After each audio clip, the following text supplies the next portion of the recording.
रब से जुड़ने का सफ़र क़िस्त नंबर 11। अस्सलाम वालेकुम व रहमतुल्लाह। कैसी हो फातिमा? कितनी कमज़ोर हो गई हो 2 दिनों में।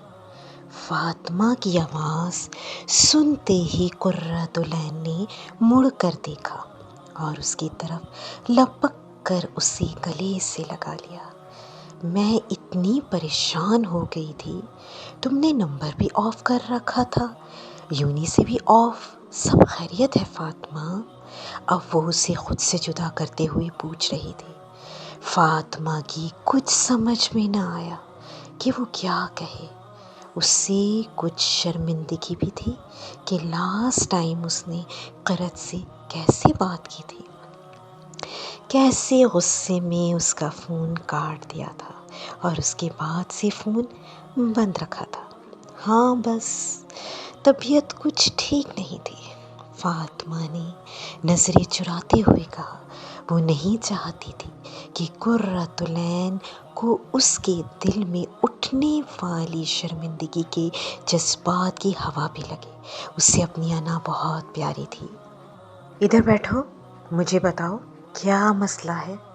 कुर्रतुलैन उसे बेड पर बिठाते हुए खुद घुटनों के बल उसके आगे बैठ गई और उसकी आंखों से झांकना चाह रही थी उसकी आंखों में, मगर फातिमा मुसलसल उससे नज़रें मिलाने से गुरेज कर रही थी। फातिमा, इधर देखो मेरी तरफ, मुझे बताओ क्या चीज़ तुम्हें डिस्टर्ब कर रही है इतना। तुम जितना भी मुझसे अपने जज्बात छुपाने की कोशिश करो, मुझे महसूस हो जाता है कि कोई तो बात है। उसने फातिमा की ठोड़ी के नीचे उंगलियां रखते हुए उसका चेहरा अपनी तरफ करते हुए पूछा। कितने प्यारे और अनमोल होते हैं ना ऐसे लोग जिनका आपसे कोई खून का रिश्ता नहीं होता, मगर वो आपकी कुछ कहे बगैर आपके चेहरे के बदलते रंग से, आपकी आँखों में ठहरी नमी से, आपकी मुस्कुराहट में छुपे फीकेपन से आपके दिल की हालत पहचान लेते हैं। ये मोहब्बत ही तो होती है ना, जो दिल को दिल से जोड़ देती है, कि सामने वाले से निकलने वाली वाइब्स आपको बता देती है कि कुछ तो गड़बड़ है। फातिमा खुशकिस्मत थी कि अल्लाह सुब्हानहू व तआला ने उसे अपनी इतनी प्यारी बंदी दी थी। सुभान अल्लाह, एक लम्हे के लिए उसे अल्लाह सुब्हानहू व तआला पर बहुत प्यार आया कि बिन मांगे उसे क़रत जैसी दोस्त दी। उसकी आंखों से आंसू निकला और उसके गाल पर फिसल गया। ओ फातिमा, प्लीज़ कुछ तो बताओ। उसके आंसू देखते ही कुर्रतुलैन ने झट से उठकर उसे गले से लगा लिया।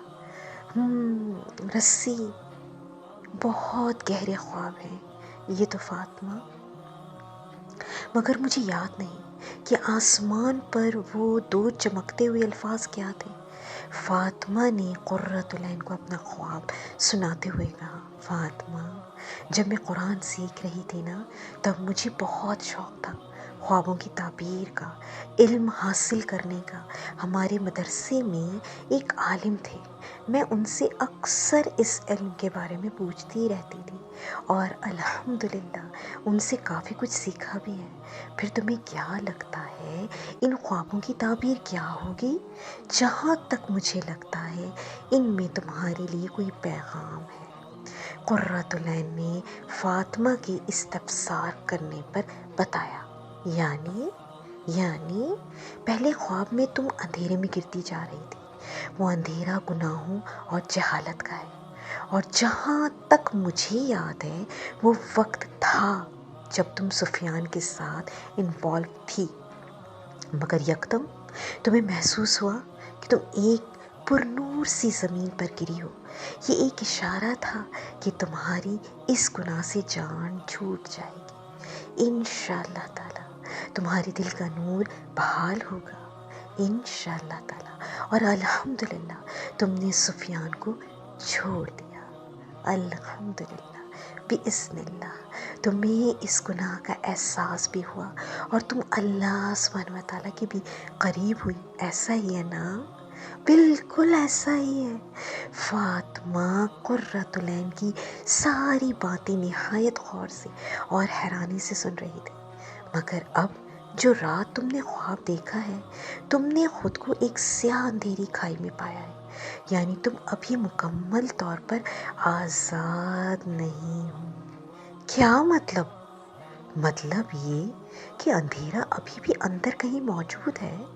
یہ اندھیرا تمہیں دوبارہ سے اس گناہ کی طرف مائل کر سکتا ہے، اور وہ ارد گرد کی چمگادڑیں مختلف فتنے ہیں جن سے خود کو بچانا اس کھائی میں بہت مشکل ہے۔ سچ کہوں کہ رات میرا دل بہت بے چین ہوتا ہے سفیان کی یاد سے۔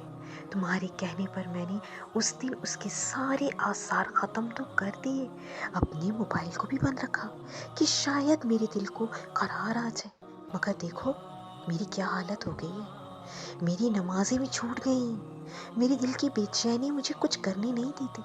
میرا دل بار بار اس کی طرف مائل ہوتا ہے۔ فاطمہ کی آواز کی کپکپاہٹ وہاں سے محسوس ہو رہی تھی۔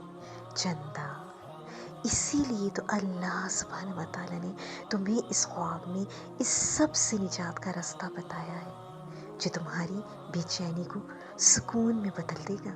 انشاءاللہ تعالیٰ تمہارے دل کو اس سے بے نیاز کر دے گا، انشاءاللہ تعالیٰ۔